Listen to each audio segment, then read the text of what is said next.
विठ्ठल मंत्र सोपा,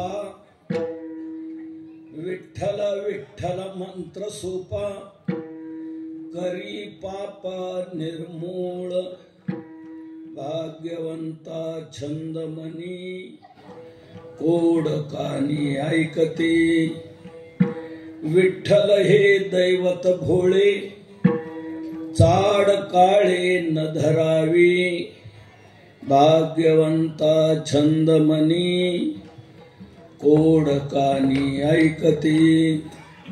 तुका म्हणे भलते याती, तुका म्हणे भलते याती, विठ्ठल चित्ते तो धन्य, भाग्यवंता छंदमनी, कोड कानी ऐकते।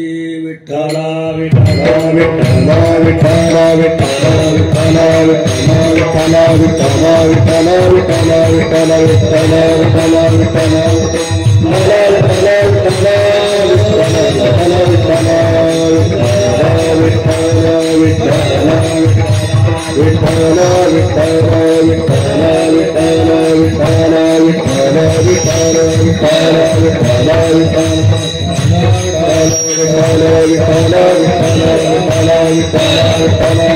पांडुरंगा करू प्रथमा नमः,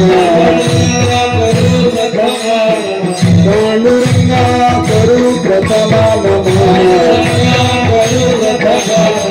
दुसरे चरणा संतांच्या,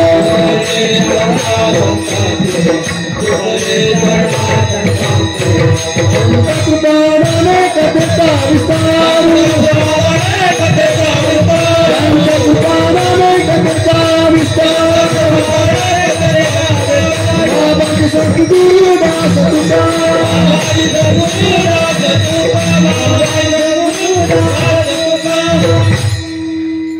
काय माझी वाणी मानेल संतांसी, रंजवू चित्तासी आपुलिया, योऽन्त प्रविश्य मम वाचमिमां प्रसुप्तां, संजीवयत्यखिल शक्तिधर स्वधाम्ना, अन्यांश्च हस्तचरण श्रवणत्वगादीन्, प्राणान्नमो भगवते पुरुषाय तुभ्यं। कलावज्ञ जीवोद्धरार्थावतारं, कलांकांक तेजोधिकामोदिवक्त्रं, खलानीशवादापनोदारहदक्षं, समाधिस्थमूर्तिं भजे ज्ञानदेवम्। नमो सद्गुरु तुकया ज्ञानदीपा, नमो सद्गुरु सच्चिदानंद रूपा, नमो सद्गुरु भक्त कल्याण मूर्ते, नमो सद्गुरु भास्करा पूर्ण कीर्ते, संपाद्य ज्ञानैच विधाय भक्तिं, विलोकितो येन समाधिराज, वैराग्यवन्तं सुविचारयुक्तं, नमामि जोगं शिरसा गुरुं तम्। आत्मरूप गणेश स्मरण, सकळ विद्यांचे अधिकरण, तेच वंदू श्रीचरण श्री गुरूंचे, ते नमस्कारुनी आता। विठ्ठल विठ्ठल मंत्र सोपा, करी पापा निर्मूळ, भाग्यवंता छंदमनी, कोड कानी ऐकते। प्रस्तुत सेवेकरता घेतलेला अभंग हा देहूचे सुप्रसिद्ध साधू संत हृदय सम्राट विश्ववंद्य विश्वसंत विश्वभूषण जगद्गुरु तुकोबाराय यांचा आहे।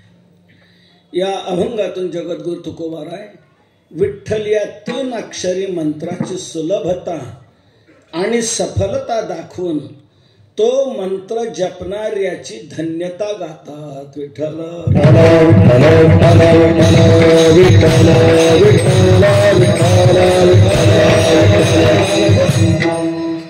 अभंग सेवेला घेण्याचं कारण आपण मोठे भाग्यवान आहात। या आपल्या विशाल मंडपामध्ये विठ्ठल या 3 अक्षरी मंत्राचाच सामूहिक जप भव्य प्रमाणात आपण सर्वजण करत आहात. म्हणून याच मंत्राचं साफल्य सांगावं आणि हा मंत्र जपणाऱ्याची धन्यता सांगावी म्हणून जगद्गुरु तुकोबारायांचा हा अभंग मी सेवेला घेतलेला आहे. तुकोबाराय भूतलावर अवतीर्ण झाले ते जगाला सन्मार्ग दाखवण्याकरता. जीव रस्ता चुकलेले आहेत, आड रानातून धावतायत, म्हणून आड रानातून धावणाऱ्या जीवांना सन्मार्ग दाखवण्याकरता आम्ही इथे आलो अशी तुकोबारायांची स्पष्ट भाषा आहे. आम्ही वैकुंठ राणी भरले जग. जग आड रानात प्रविष्ट झालेला आहे, योग्य रस्ता त्यांना कळत नाही. तो रस्ता दाखवण्याकरता आलो याची कारण असे. आपल्याला अशी जिज्ञासा यातून निर्माण झाली असेल की तुकोबारा जर रस्ता दाखवण्याकरता इथे आले तर त्यांनी रस्ता तरी मग नेमका कोणता दाखवला? तर त्यांनी रस्ता दाखवला तो नामचिंतनाचा. बाबांनो, नामस्मरण करा, हीच वाट तुम्ही धरा. अन्य वाटांनी जाऊच नका, नका जाऊ आड राणे. का बरं अन्य वाटांनी जाऊ नये? तुकोबारा म्हणतात अन्य वाटांना कलियुगात झालाय टीबी.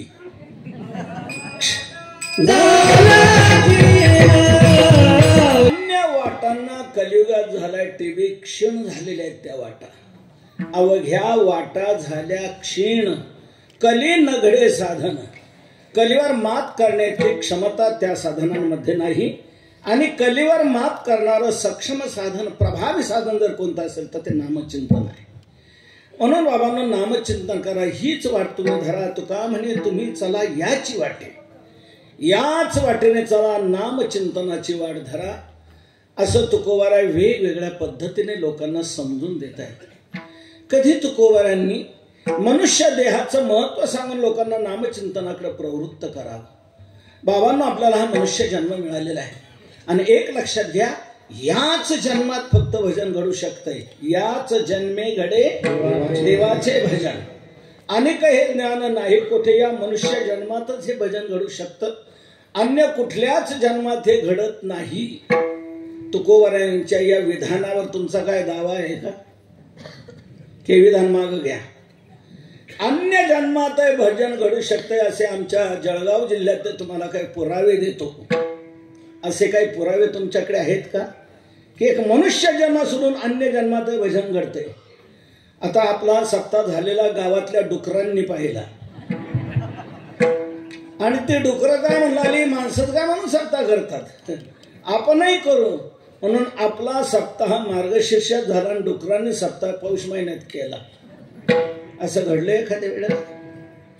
डुकरांचा सप्ताह नाही. गावोगावच्या दिंड्या जातात, पंढरपूरला, आळंदीला, आपल्या मुक्ताईनगरला जात आहेत. ह्या दिंड्या जाताना गाढवांनी पाहिल्या आणि ते गाढवा काय म्हणले, माणसं काय म्हणून दिंड्या नेतात, आपणही नेऊया म्हणून त्या गाढवांनी त्यांच्या समाजाची एक तातडीची मीटिंग घेतली, भजनी मंडळ स्थापन केलं, नगरला जाऊन टाळ आणले, आमच्या महाराजांना बरोबर नेऊन पखवाजा घेतला त्यांच्या परीक्षेने आणि काढली दिंडी. कोणी पाहण्यात आली? गाढवांनी दिंडी काढलेली पाहण्यात आली का? टोनगे पारायणाला बसलेले कुठे आढळले? हले रेडे.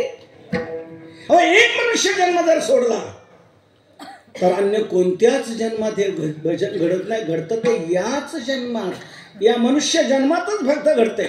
मग या मनुष्य जन्माची ज्यात विशेषता आहे ते आपण करायला पाहिजे की नाही? इतर जन्मात जे घडते तेच जर आपण करत असू, आहार, निद्रा, भय, मैथून सर्व योनीशी समसमान, आणि तेवढं जर आपल्या जीवनात घडत असेल तर कुत्र्यातून आपल्यात काय फरक, गाढवातून आपल्यात काय फरक? या मनुष्य जन्माची विशेषता नामचिंतनात आहे. म्हणून बाबांनो, हा मनुष्य जन्म आपल्याला प्राप्त झालेला आहे तर नामचिंतन करा, असं मनुष्य देहाचं महत्व सांगून तुकोबारा लोकांना नामचिंतनाकडे प्रवृत्त करताय. माझी आपल्याला सगळ्यांना विनंती आहे, आपण प्रत्येकाने एक खात्री करून घ्या. कोणती? आपण मनुष्यच आहोत ना, एवढी खात्री करून घ्या प्रत्येकाने. आणि आपण जर मनुष्यच आहोत आणि मनुष्य जन्मातच फक्त जर भजन घडत असेल, अन्य कुठल्या जन्मात नाही, मग असा जन्म जर आपल्याला प्राप्त आहे, सध्या प्राप्त आहे, आपण मनुष्य देहात आहोत, मग या देहात आपण भजन करायला पाहिजे की नाही? असं तुकोबारायांनी मनुष्य जन्माचं महत्व सांगून लोकांना नामचिंतनाकडे प्रवृत्त करावं. कधी युगाचं महत्व सांगून प्रवृत्त करावं. हे कोणतं युग आहे? कलियुग आहे. आणि कलियुगात उद्धाराचं साधन हरिनाम आहे. कोणत्या युगात कोणतं साधन केलं म्हणजे जीवाचा उद्धार होतो हे श्रीमद भागवतात स्पष्ट सांगितलेलं आहे. कृतयुगामध्ये ध्यान करणं उद्धाराचं साधन होतं. कृते ध्यायतो विष्णू. त्रेतायुगामध्ये यज्ञ करणं उद्धाराचं साधन होतं. त्रेतायाम यजतो मखई. द्वापार परिचर्यायाम. द्वापार युगात परिचर्या पूजा हे उद्धाराचं साधन होतं. आणि कलियुगात कलौतधारी कीर्तन. कलियुगी उद्धार हरिनामे. कलियुगी उद्धार हरिनामे. कलियुगी उद्धार हरिनामे. कलियुगी उद्धार हरिनामे. सकळांची येथे आहे अधिकार.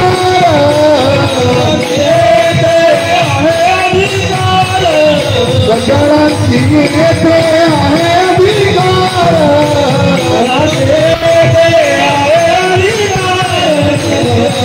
कलियुगी उद्धार हरिनामे. कलियुगी उद्धार हरिनामे. कलियुगी उद्धार हरिनामे. कलियुगी उद्धार हरिनामे. म्हणतात कलियुगी उद्धार हरिनामे. कलियुगात हरिनामानेच जीवाचा उद्धार आहे. कलौतधारी कीर्तनात हरेर नाम हरेर नाम हरेर नामैव केवलम कलौ नास्ते व नास्ते व नास्ते व गतिरन्यथा. कलियुगात हरिनाम हेच उद्धाराचं साधन आहे. कली संतरण नावाचं एक उपनिषद आहे. त्या उपनिषदामध्ये असा प्रश्न निर्माण केला गेलेला आहे की कली हा भयानक आहे. भयानक आहे. कली पापाची मूर्ती, पापाचा वोतीव पुतळा म्हणजे कलियुग आहे. म्हणून हा कली भयानक आहे. तर याच्यातून तरुण जाण्याकरता काही उपाय आहे का, असं त्या कली संतरण नावाच्या उपनिषदामध्ये प्रश्न विचारला गेला. त्यावेळेला त्याचं उत्तर देण्यात आलं की या कलीतून चांगल्या प्रकारे तरुण जायचं असेल तर त्याला एकमेव प्रभावी साधन म्हणजे हरिनाम आहे, नामचिंतन आहे.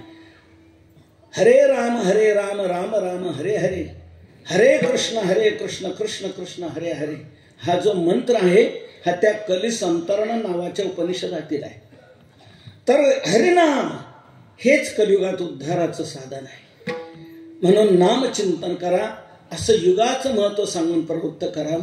मनुष्याने आपल्या जीवनात नाही केलं तर काय होईल? तुकोबारा म्हणतात जर नाही केलं तर सर्वात मोठी हानी आपल्या जीवनातली ती होणार आहे. विसरली तया थोर झाली हानी. ज्ञानोबा देखील सांगतात वाजत असे बोंब कोणी नायकती कहाणी, हरी हरीनं म्हणती तया थोर झाली हानी. आपल्या जीवनात सर्वात मोठी हानी जर कोणती असेल तर भगवंताचं विस्मरण होणं. सा हानिस्तन महत् छिद्रम साचांध जडमुकता यन मुहूर्तम क्षणम वापी केशवम नैव संस्मरेत. भगवंताच्या स्मरणाविना जो काल आपल्या जीवनातला जातो तीच आपल्या जीवनातली सर्वात मोठी हानी, सर्वात मोठी हानी. आपण जीवनात ज्याला संपत्ती समजतो ती खरी संपत्ती नाहीये. आपण जीवनात ज्याला विपत्ती समजतो ती खरी विपत्ती नाहीये. मग खरी संपत्ती कोणती आणि खरी विपत्ती कोणती? तर शास्त्रकार सांगतात भगवंताचं विस्मरण आपल्या जीवनात होणं हीच खरी आपल्या जीवनातली विपत्ती आहे. आणि भगवंताचं स्मरण आपल्या जीवनात घडत राहणं हीच खरी आपल्या जीवनातली संपत्ती आहे. विपदो नैव विपदस संपदो नैव संपदः विपद विस्मृतिर विष्णू संपन्न नारायण स्मृती. भगवंताचं स्मरण जीवनात घडणं हीच जीवनातली खरी संपत्ती आहे आणि भगवंताचं विस्मरण होणं ही जीवनातली खरी विपत्ती आहे. म्हणून बाबांनो नामचिंतन करा. इतर काही करायचं राहिलं तर राहू द्या, पण नामचिंतन करायचं राहू देऊ नका. समजा बंगला बांधायचा राहिला राहू द्या, काय बिघड नाही. ज्या घरात आजपर्यंत 50 वर्ष आपण राहत आलो त्याच घराची डागडुजी करून अजूनही 50 वर्ष राहू शकतो.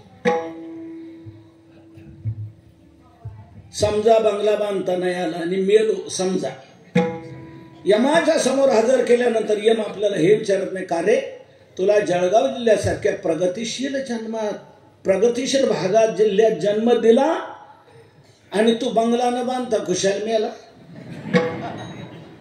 चल तुला मी नरकाला लावणार, असं यम विचारत नाही. तिथे यम तिथे हे विचारतो, अरे तुला जळगाव जिल्ह्यासारख्या भक्तिमय जिल्ह्यात झेंडूजी बाबांचं काय, वेगळ्या सर्व अनेक प्रसिद्ध आपले महाराज जे अनेक होऊन गेले आहेत जळगाव जिल्ह्यामध्ये, त्यांनी किती भक्ती मार्गाचा प्रचार प्रसार केलेला आहे. वर्षभर दिंड्यासारख्या चालवलेल्या आहेत. सर्व तीर्थक्षेत्राकडे सारख्या दिंड्या, सारखं भजन, सारखा प्रचार प्रसार केलेला आहे. अशा जिल्ह्यात तुला जन्म दिला आणि तू भजन केलं नाही, भक्ती केली नाही, नामचिंतन केलं नाही. यमधर्म म्हणे तया दोषी असी, कारे केशवासी चुकले ती कथा पुराण श्रवण होते तुम्हा कान डोळे मुख संतांची संगती न धराच चित्ती सांगितले दंडो आम्ही रागे म्हणे यमधर्म हा जाब विचारतो. म्हणून मनुष्य जन्मामध्ये इतर काही करायचं राहील तर राहू द्या, नामचिंतन करायचं राहू देऊ नका. हकारोनी सांगे तुका नाम घेता राहू नका. वेगवेगळ्या पद्धतीने सांगतायत. शेवटी तर तुकोबरांनी ही भाषा लोकांना वापरली. बाबांनो, तुमच्या मी पायाला लागतो, तुम्हाला माझी विनंती आहे, लागोनी पाया